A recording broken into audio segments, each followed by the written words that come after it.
दोस्तों computer processor की जो स्पीड होते हैं आखिर उसको चेक कैसे करेंगे, या i3, i5 या i7 इंटेल प्रोसेसर स्पीड कैसे चेक करेंगे, है ना। तो यार इसी के बारे में ये वीडियो है, तो शुरू से आखिर तक इस वीडियो को जरूर देखना। हो सकता है कुछ नई चीज़ सीखने के लिए मिल जाए। अगर आपके कंप्यूटर में इंटेल i3, i5 या i7 में कोई भी प्रोसेसर लगा है तो आप इस वीडियो में जानेंगे कि आपके प्रोसेसर के स्पीड के जो परफॉर्मेंस है उसको कैसे जानेंगे। तो दोस्तों ये वीडियो जो है हेल्पफुल होने वाला है, और अगर आप कभी कंप्यूटर खरीदने के लिए जाते हैं तो यार ये वीडियो को एक बार ज़रूर देख लेना ताकि आपको अच्छे से समझ आ सके।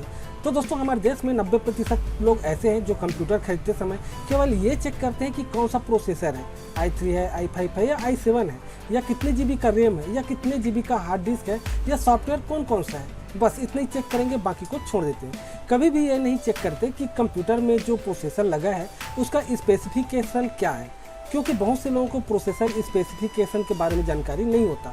तो चलिए देखते हैं प्रोसेसर स्पीड और परफॉर्मेंस को चेक करने के लिए कौन कौन से स्पेसिफिकेशन चेक करना पड़ेगा। तो दोस्तों यहाँ पर पहला आता है आपका फ्रिक्वेंसी रेंज या क्लॉक स्पीड, और दूसरा है कैच मेमोरी, और तीसरा है दोस्तों प्रोसेसर जनरेशन। दोस्तों ये तीन किसी भी इंटेल प्रोसेसर के बेसिक स्पेसिफिकेशन हैं जिनसे आप अपने प्रोसेसर स्पीड को चेक कर सकते हैं। तीन सबसे आसान और सभी के समझ में आसानी से आ जाएंगे, इसलिए मैं आपको इन तीनों स्पेसिफिकेशन के बारे में बता रहा हूँ। तो दोस्तों पहला आता है फ्रीक्वेंसी रेंज या क्लॉक स्पीड।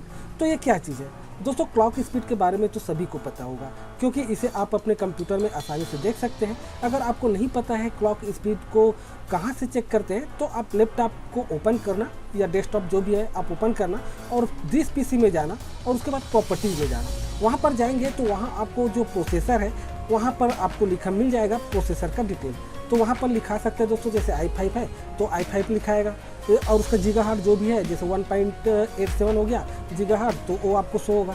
तो इस तरह से आप जो है क्लॉक स्पीड को चेक कर सकते हैं। और ये जो प्रोसेसर का डिटेल लिखा हुआ है ना, यही है प्रोसेसर का क्लॉक स्पीड। यह बहुत से रेंज में होता है, जैसे कि 1.0 गीगाहर्ट्ज़ हो गया, या तो फिर 1.89 गीगाहर्ट्ज़ हो गया, 2.0 हो गया, 2.3 हो गया, 3.0 हो गया, या तो फिर 3.5 हो गया।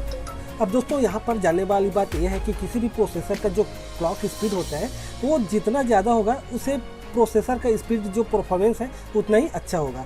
इसलिए जब भी आप लैपटॉप खरीदने जाएं तो लैपटॉप का क्लॉक स्पीड एक बार अवश्य चेक कर लें। दोस्तों क्लॉक स्पीड को आप डायरेक्ट कंप्यूटर के प्रॉपर्टीज़ या कंट्रोल पैनल से चेक कर सकते हैं।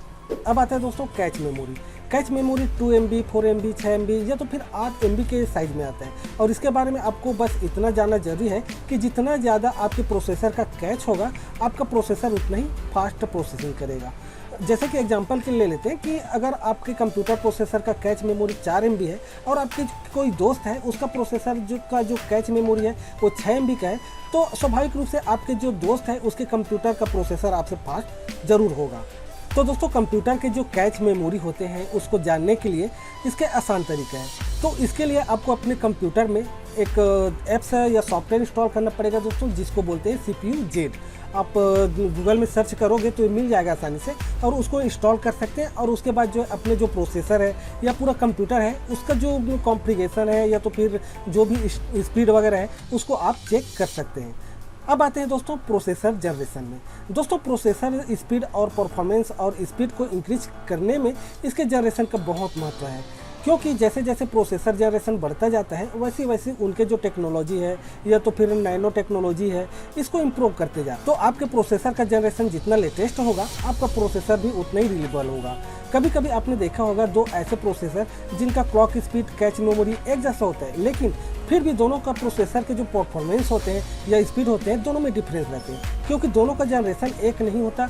कोई 5th जनरेशन का होगा और कोई 6th जनरेशन का होगा। इसलिए जब भी आप लैपटॉप खरीदते हैं तो उसका जो जनरेशन है उसको आप एक बार चेक जरूर कर लेना। दोस्तों प्रोसेसर के जनरेशन चेक करने के लिए आप इंटेल कस्टमर सपोर्ट सॉफ्टवेयर या फिर डायग्नोस्टिक टूल का यूज कर सकते हैं, या फिर आप वेब पर किसी भी प्रोसेसर का जो लेटेस्ट जनरेशन है उसको आप चेक कर सकते हैं। तो दोस्तों प्रोसेसर स्पीड और परफॉर्मेंस कैसे चेक करते हैं इसके बारे में मैंने आपको बहुत आसान तरीके से समझा दिया है और बता भी दिया है। तो वीडियो पसंद आए तो वीडियो को लाइक कर देना, चैनल में नए हो तो ऐसे कंटेंट के चैनल को सब्सक्राइब कर लेना, अपने दोस्तों को भी शेयर कर देना ताकि उन लोगों को इसके बारे में समझ में आ सके।